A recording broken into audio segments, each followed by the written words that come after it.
Hey there, courageous leader. Looking for a place to connect, share, and collaborate with other ambitious, impact-driven powerhouses?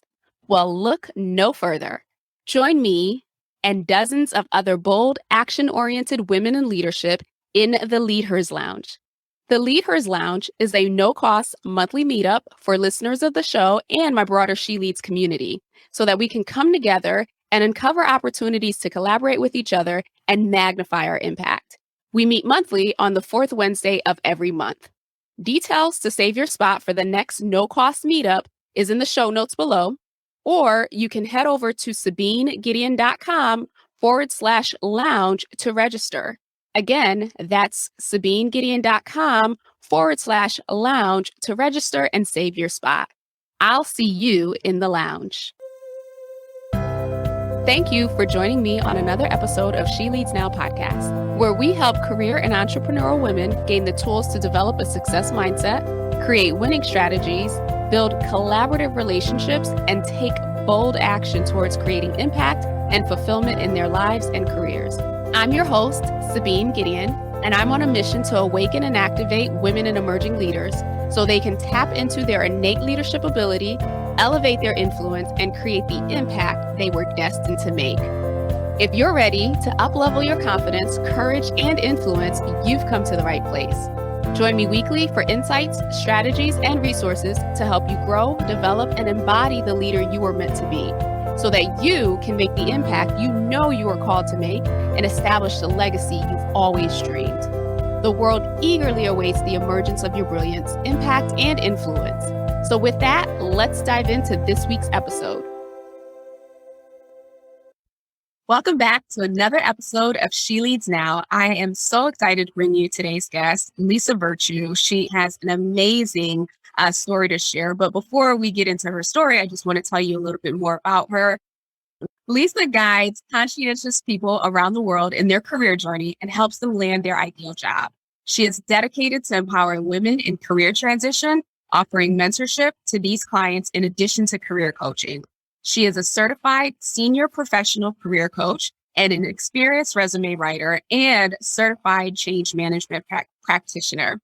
Lisa brings over 20 years in leadership positions, recruiting hundreds of people as a hiring manager and landing in the executive suite herself. Well, welcome to the show, Lisa. In your own words, share with us your career journey. Sure. Thank you so much for that introduction. Really, to summarize everything that I do two things. And I've done it for 20 years in my first set of my career and now as a career coach. And that is help people gain clarity on their opportunities and on who they are at their core, and also help them gain confidence. So if you take all of that and package it, you can see that in so many places in the workforce. But I chose to pursue being a career coach during the pandemic. Prior to that, I knew that there was something that was kind of egging at me, like a lot of women, a lot of people, I shouldn't just limit that to women. A lot of people during this great resignation have come to that same conclusion. There was something just not fulfilling them, not satisfying them. And then looking around and seeing so many brave people make a huge change during the pandemic and lockdown, either forced or wanted or welcomed, they just said, what about me? What about me and my journey? I was actually one of the first people, I think, that made a huge, shocking risk move after I had to unfortunately lay off a lot of my team as an executive. I decided to quit my job. And that was in July of 2020. So it was pretty early on.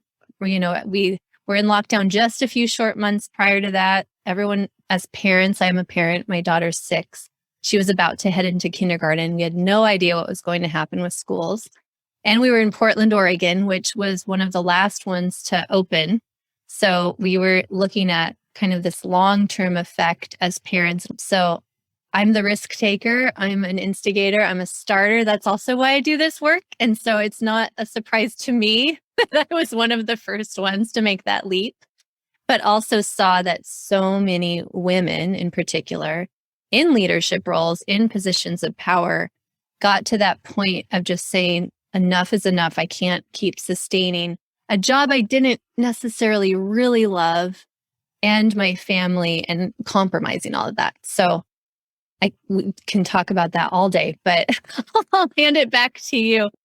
That was just a little bit about me. I chose to look back and reflect on what was the work that I loved to do. And it was every time I was able to help someone with clarity, help someone with confidence, help them figure out how to create a resume that will stand out among hundreds of other applicants. How do you connect with that hiring manager when you have an opportunity? And because so many people are making a change, I wanted to step in and help the women that were going back to work, were changing jobs so they could stay home and have a remote position, for instance. And so my mission became helping women, but I do work with both men and women. Male advocates are so important, as we know, as well. And so helping the men that also are conscientious and are good advocates of women fills my bucket as well, because I know that getting them into the right positions of power and leadership will help the women that also need opportunity. Part of this great resignation, many women were caretakers, right? So they went from not only being whoever they were at work, but now they were an educator, they were a babysitter, they were all these things. And so that's a lot of load emotionally, mentally, physically, that they unexpectedly, almost to an extent, had to face and had to figure out how to deal with. And so it sounds like you were in that same boat as well, with your daughter being young and trying to take care of her, and you're in a, executive role in your organization. And so what do you believe to be the catalyst for you, right? Because we all have, and, I came up in corporate America as well. And there have been many moments, right? You come out of a meeting and you're like, I can't do this anymore. But then you get back up and you come back in the next day.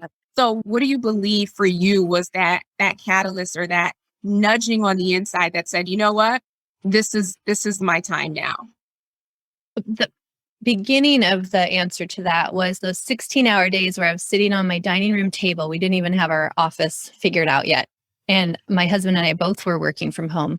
My mom was there as well, and she also needed caregiving. So my mom and my daughter would be on devices almost all day because we couldn't go anywhere. Even the parks were shut down that summer. Like, it was insanity as a parent. We didn't have a very big yard because we had just moved into the city to be closer to work. All these things led up to it. So we were just really kind of frustrated as a family. And it created this environment where health should have been paramount. And we were hoping we'd have more time to work out. We'd have more time to prepare food. And I was sitting at a table 16 hours a day in meetings that went nowhere. And it was back and forth. We also had new leadership. So there was already, going into the pandemic, so many changes occurring at work. And then unfortunately, some of the leaders around me made some poor decisions about not spending enough time with the leadership team. And so I wasn't getting the support I needed either.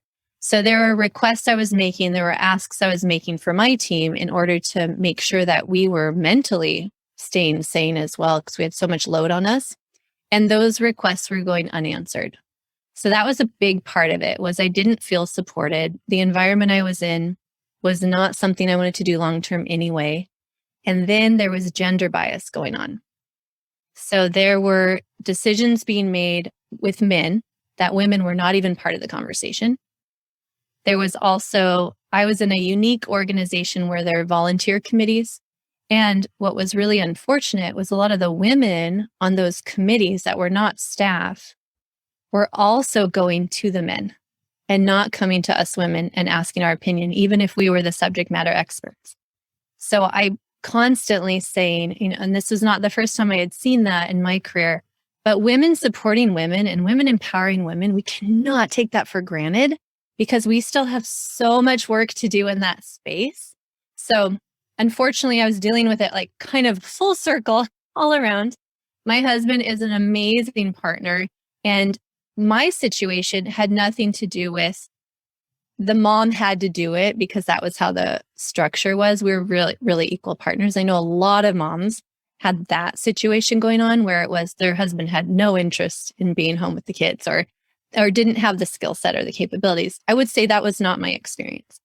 But my husband had the retirement job. He is respected.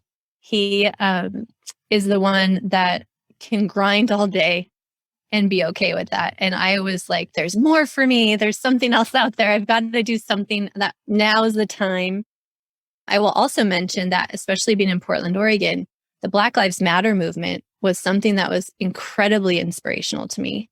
And so having that right literally on our street, we were having parades and celebrations and protests every day, basically, where I was living in my neighborhood, looking at a group of marginalized people and seeing, this is the time to stand up for yourself. This is the time to be inspired and take a stand on what is right and what is wrong. And so that really motivated me and moved me internally to say, you know what, I am not being treated the way I need to be treated. And I don't feel like this is the environment for me. I can't keep doing this. So the last straw was there was an example of a gender bias situation, and it was a Friday. I looked at my husband and I said, I won't send my letter until Monday, but I'm letting you know I'm quitting. I cannot keep doing this. And he was like, well, okay, let's talk about financially how we're going to do this. So I took that big risk and I just chose to walk away. Kudos to you, right? Because it takes a lot of courage to get to that point, and not even just in the resigning and walking away piece, but getting to a place where you are examining what's important to you and what do you value and how are you being treated, or what's not aligned with what you're being treated. I think that that takes a lot of courage to do that inner work, if you will, before you even get to the place of saying, hey, here's my resignation letter. So kudos to you for doing that. And I love the fact that, you know, it's like a perfect storm. Probably you don't love it because you had to go through it, but it sounds like it was a perfect storm between what was happening at work, what was happening with the pandemic, what was taking place in your home, and certainly what was taking place in society. All of that came together to kind of shine this light for you on, you know what, there's a different path for me. And so I love your story. And now you're doing amazing work in helping both men and women go through that same process during their transitions and getting the clarity and the confidence. So I'm curious, you know, even before you got to the place of I'm done, from what I understand, had really accelerated your growth in corporate environments. So would you share a little bit more about, you know, what do you think are some of the key things that allowed you to be so successful, in which you were able to climb up the ranks and step into leadership roles pretty early in your career?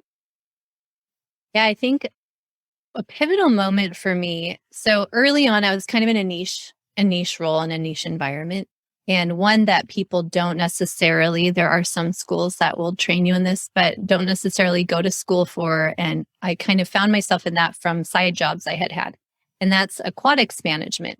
So managing aquatic centers, and it rolled into fitness for me. I was very passionate about exercise and fitness and wellness.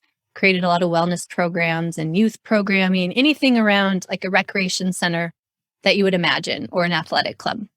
And so everything around that space became what I was so passionate about. And that was helping other people, of course, but helping them transition and emerge into a better version of themselves, really get down to those value systems, what is important to them. That part of the work I loved so much that my passion propelled me to work very hard and put my nose down and do the work. There's a lot of people that start out in their career and they want to set boundaries, which I completely agree with, but sometimes so hard-nosed that they don't take a stretch assignment or they don't volunteer to take on another opportunity to prove that they're ready for that promotion. I did all of it. Did I do it all right? No. I learned so much along the way. I'm very open when I make mistakes, and I always had a great rapport with my managers and my supervisors, so that I would ask, what is it that you need to be successful? How can I help you be successful? So helping your leaders and your supervisors themselves be successful perpetuates them wanting to support you, right? It's a give and a take. So when people hire you, it's to delegate that work and not have to micromanage you and not have to come in every day and tell you what's going on. There were a lot of times that even my own managers, we would joke about ask for forgiveness and not permission. There were times that was an example as well. where it was, you know what, I know this is not a large risk. I'm going to try it. Let's see how it goes. So I was very blessed to be given opportunities to be able to grow myself as a leader as well. I would say a big change for me was in 2009. So the recession happened. And so my husband and I looked at each other and said, "Ooh, my job at the time was not even giving me any kind of retirement. They weren't investing in us with a 401k, for instance. I had nothing that looked long-term with the organization. And so I thought I should really look around for something that is a little more stable if possible right now. And I was fortunate to get recruited, and then we moved to the Bay Area. With that application, it was so interesting. They asked a pivotal question for me, and it was, what kind of leader are you? Okay. That was one of the first times I had had that very direct question. And how would you describe your leadership? And this was part of the recruiting questions, just to screen you out. And I thought really hard about it. And I put down what I recognized in myself was that I'm a coach. So from 2009, I really started analyzing and doing a lot of self-reflection, because prior to that, it was a lot of grinding. It was, experimenting. It was growing programs. It was learning how to be a leader, going to conference, doing all that professional development myself, and then turning it on, how can I best support those that are coming with me? How can I bring them on board and help them feel motivated and inspired to do their best work? And then I started creating professional development courses for my teams. And so that was, I think, very pivotal to my opportunities later, was that then I had those stories to explain to my supervisor, to the executive team, when they were looking at how can we inspire a team? How can we create change that will stick? I was like, oh, I have examples because I did all of this with my teams over here. And so that was able to lead into those stories and being able to connect. Right. Something that stuck out for me was the, taking on the tasks that like no one wanted. And so I had a former manager, she used to call them dots, development opportunities that suck. And it was true. You took on those opportunities that nobody wanted. And those are the very opportunities that, eventually opened doors or created opportunities for you to connect with other individuals, connect with different managers or different leaders within an organization that had nothing to do with your immediate job description. So I love the fact that we had a similar mindset around how to continue to grow and develop. And it looks like you took those opportunities and really took initiative on many fronts in terms of like stepping into the leadership capacity without even having to quote unquote be expected to be a leader, having the title to be a leader, which proves my point. So thank you for that. That leadership has nothing to do with a title or role, but it's an innate ability that we can tap into at any given point, and which we do on a regular basis. So thank you so much for sharing that. Speaking of, taking on these opportunities and getting exposure to different individuals, as you think about your career, how much or how little maybe has networking played a role in your success, in your ability to, get exposure to new roles and new opportunities? Yeah, it's huge. It's the number one thing that I say anyone should always be working on. Being part of associations, having colleagues that you can go to, not only helps you with best practices around your industry and knowing what's going on in the industry, it also can personally help you along the way. And approaching it, I call it meaningful connections versus networking. Actually, we'll be at a conference next month talking about this exact subject. And it's around, networking has this connotation, it's kind of an ew word. People are like, ew, it doesn't feel right. And it's because you have this old vision of people with name tags walking around handing out their business cards and feeling so inauthentic, like a used car salesman, not offending anyone that's listening to this, but the reputation that title has. So having a clear strategy of how you approach those relationships, not from the angle of what can they do for me, but what can you do for them? And it's fascinating because now I also see the connections from, 20 years ago that I began that have helped me along the way. And when I was up for a promotion or up for a new opportunity and I needed a reference prior to being able to tell my current company I was leaving, for instance, being able to call on people that I had worked with prior and having them always advocate for me was huge. You have to have those people that you're staying connected with and always, again, approaching it from, how can I help you? Reaching out periodically, saying hi, just brand recognition, personal brand. That's really what we all are in the workforce, is we're a personal brand. And so how do you keep your name as a brand at the forefront of people, letting them know what you're doing? And talking to people even in your personal network that have nothing to do with your job, especially with people that are early in their careers. There is a lot of myth or just this separation of like work and play. We want to separate it completely. But your personal brand transcends both. And there are people in your personal life you could look around and say, I don't even know what they do for a living. I don't know what Uncle Larry over here does. I don't even know who he knows, right?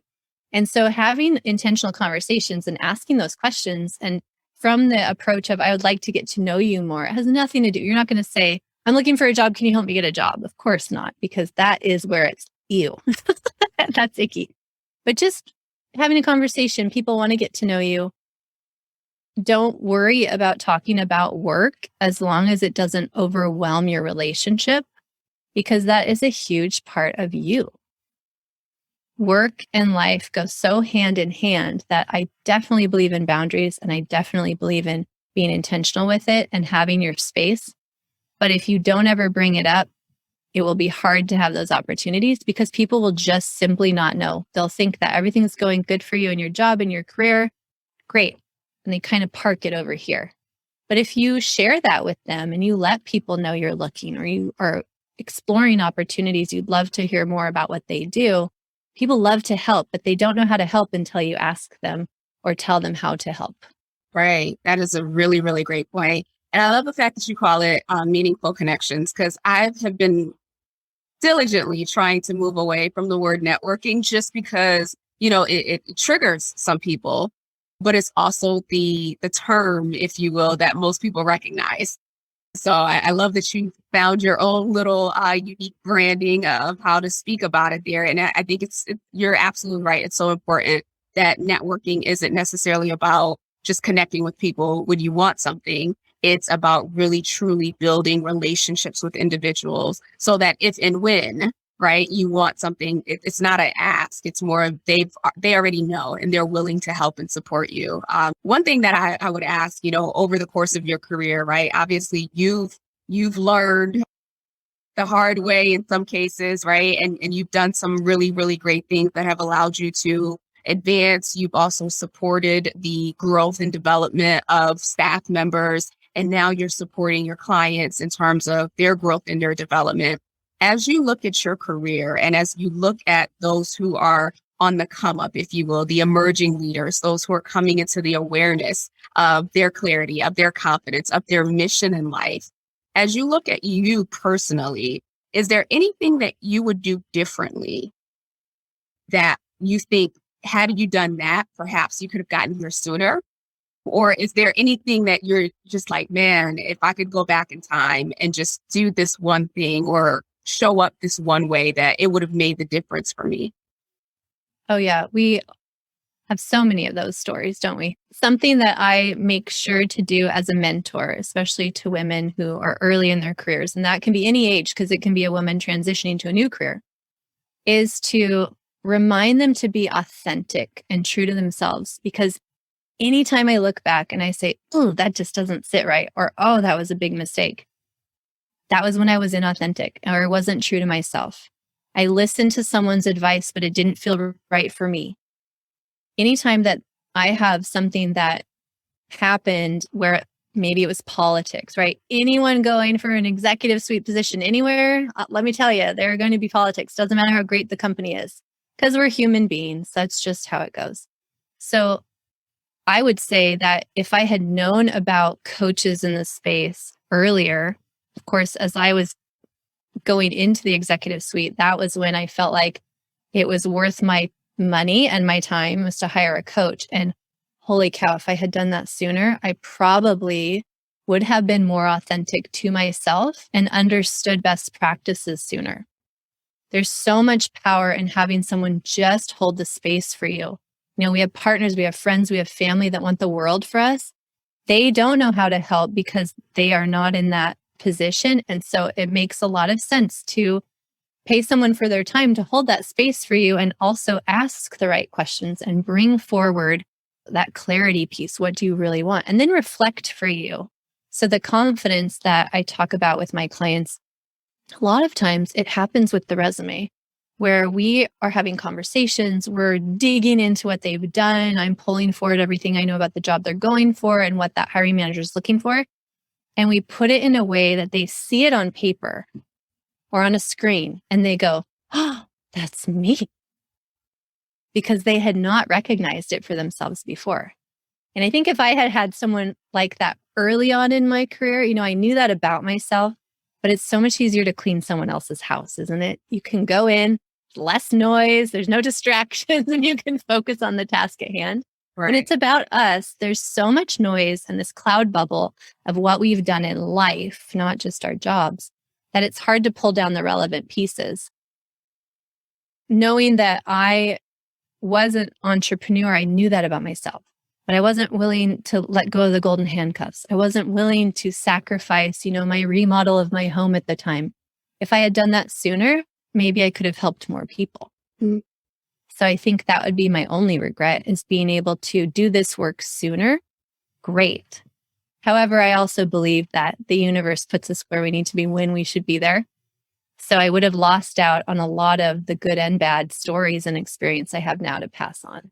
Yeah, and that's a really great point, because that's what makes us or helps us relate to and empathize with our clients, when we can understand, like, hey, I know the mental roadblock that you're facing right now, or I know the limiting belief that's showing up, and let me help you work through that. I mean, yeah, we're coaches. So naturally, we want everyone to be coached, because it's such a powerful gift to give to yourself. And you're correct. You know, as I was coming up through corporate America, the only people who got coaching, or whenever you heard about coaching, were the senior executives. And that was either because they were identified as high potential, or it was remedial and they were 1 foot out the door. And so I'm glad that in the space that we're in now, that more organizations are making coaching available to all levels of the organization, because it can only help them become better. And when people have clarity around who they are,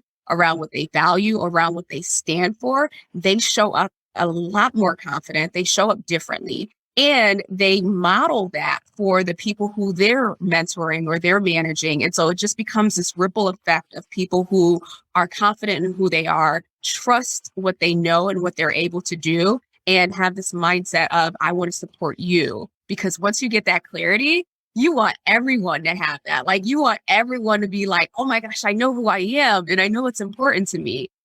So I can go on and on about coaching, clearly. Me too. But I'm glad that you brought that up as like that thing that you would do differently. So as we wrap up here, I just have a few rapid fire questions for you. So as leaders, I'm a firm believer that we should always be learners. So I'm curious, is there a book that you're currently reading, or a book that you have read that has been critical to your mindset shift around leadership, or how you show up as a coach, that you would be willing to share? So yes, we mentioned boundaries earlier and how they are so important. And there's a way to take on those opportunities, but still have boundaries with your boss and with your family. And so I love to listen to books while I'm getting ready, while I'm driving.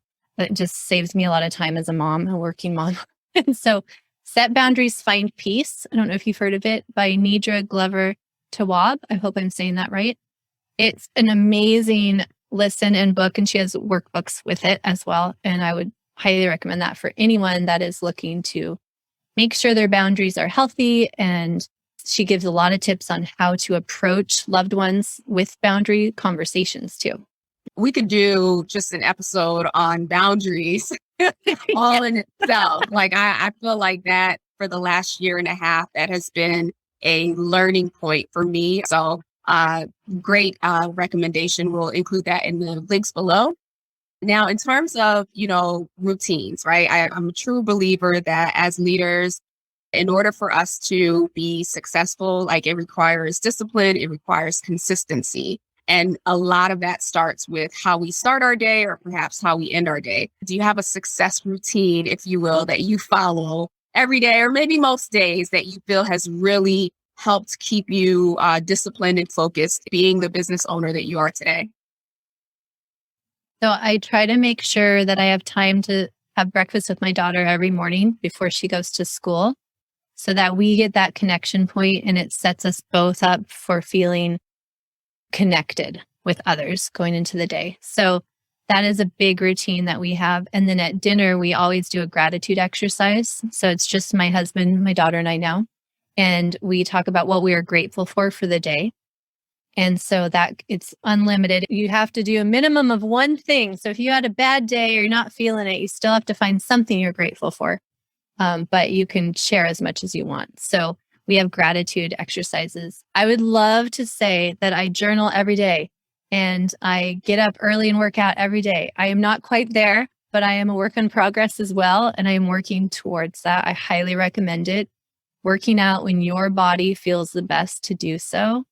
And then working at home, this is a boundary that going back to your question of if I had done something differently. When the pandemic first hit, I wish I had known that my husband and I needed separate spaces completely because we shared an office for about 6 months.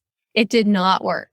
So when we moved out of the city to have a little more space and be in a different environment, I was able to get my own office. So that was huge.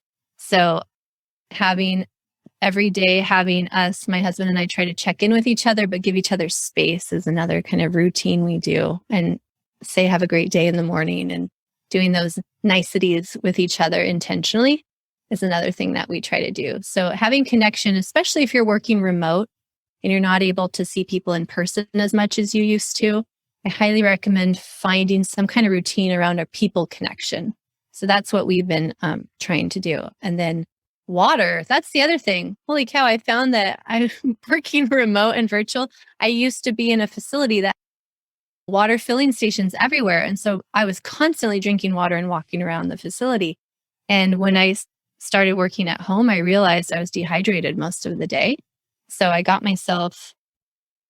finally got myself a big old jug I fill up every day. And then I have my water cup and I just make sure I'm drinking all that water all day. That definitely helps me stay focused also. Going back to the first two that you said that really are extremely important. All of them are important, but spending that time with your daughter and like setting her up for being in that mindset of connecting with people, I think that is absolutely beautiful. And the gratitude, gratitude can change any attitude, right? Like no matter, like you said, no matter if you've had a bad day, as long as you can think of one thing that you're grateful for, that can completely shift your perspective on, what's available. Like you, right, with the exercise. I tell myself that I should do gratitude every day. Like there are seasons in my life where I will literally, before I go to bed, I'm writing down 3 or 4 things that I'm grateful for the day. And those seasons, I can't even begin to explain it, how much that shifts how I see the world. So I love that you incorporate that in your day-to-day with your family. As we wrap up here, I want to make sure that the audience knows how to connect with you. They know what you're working on. So if you would, this is a 2-parter here, what special projects are you working on and how can the audience connect with you? Great question. So Lisa Virtue Coaching is my website, LISAVIRTUE, just like the word virtue. And then coaching.com. I'm on LinkedIn and I accept all new friend requests. And I do call them friend requests because I feel like we should support each other there. And I have a new series, which is also on LinkedIn and my YouTube channel, which is Lisa Virtue Coaching, and it's Female Mentor Conversations. So trying to connect with people like you, Sabine, and women that want to give back to other women. So talking about what we learned, what we wish we had known early in our careers, and then asking these women to share their expertise. So for instance, the first one in this series was about breath work. So I had a breath work instructor come on and she leads through an exercise. So you can find that on YouTube, and we go live every other week is about the schedule right now that we'll be doing. So come join us for that. And I do group coaching, which is a little more affordable for, we were talking about women earlier in their careers having access to coaching and finding that confidence sooner. My big mission this year is to try and get more women to invest in themselves and have coaching so that they can experience the magic of that. And so I do have group coaching that is a little more affordable for that group as well. We will have all of those links and Lisa's handles in the show notes, as well as her book recommendation. And I'm going to ask you one more question because we're on a podcast, right? It only makes sense. What is your favorite podcast, or what podcast are you binging now? Oh, that's a good question today, because this morning I had listened to Armchair Expert with Dax Shepard quite a bit when I was commuting back before the pandemic. For some reason, I popped on there today, and it was Kristen Bell, his wife, jumped on and has a series about women and talking to some female powerhouses. And they also interviewed like this next generation of younger women. And so it's called this Armchair Expert, and it's called We Are Supported By, which is kind of a play on that. So they interviewed Sheryl Sandberg, Reese Witherspoon, Kim Kardashian, Abby Wambach, Diane von Furstenberg, Gloria Steinman. So it's a really cool series. So I would say check that out if you want to hear from some powerhouse women and some really intellectual conversations. Awesome. Thank you for that recommendation. I'll definitely have to add that to the list as well. Well, with that, thank you so much, Lisa, for coming on, for sharing your journey, your lessons learned, giving us even some insight and tips on how to navigate climbing the corporate ladder or just navigating your career. All of Lisa's contact information will be included in the show notes below. Be sure to connect with her, let her know that you heard her on the She Leads Now podcast. And again, if you need her services or you need her support, don't hesitate to reach out. Thank you, and we will be back next week. Thank you for tuning in to another episode of She Leads Now. Be sure to join us next week for another transformative discussion to help you grow, develop, and embody the courageous leader you've always been. Be sure to subscribe to the show to get alerts when new episodes drop, and join us for our next Leaders Lounge meetup on Zoom. Details and dates for future sessions are included in the show notes below, so take a look there or head over to SabineGideon.com/lounge to register and hold your spot for the next session. Again, that's SabineGideon.com/lounge to grab your spot. Excited to connect with you all inside the lounge. Talk to you soon.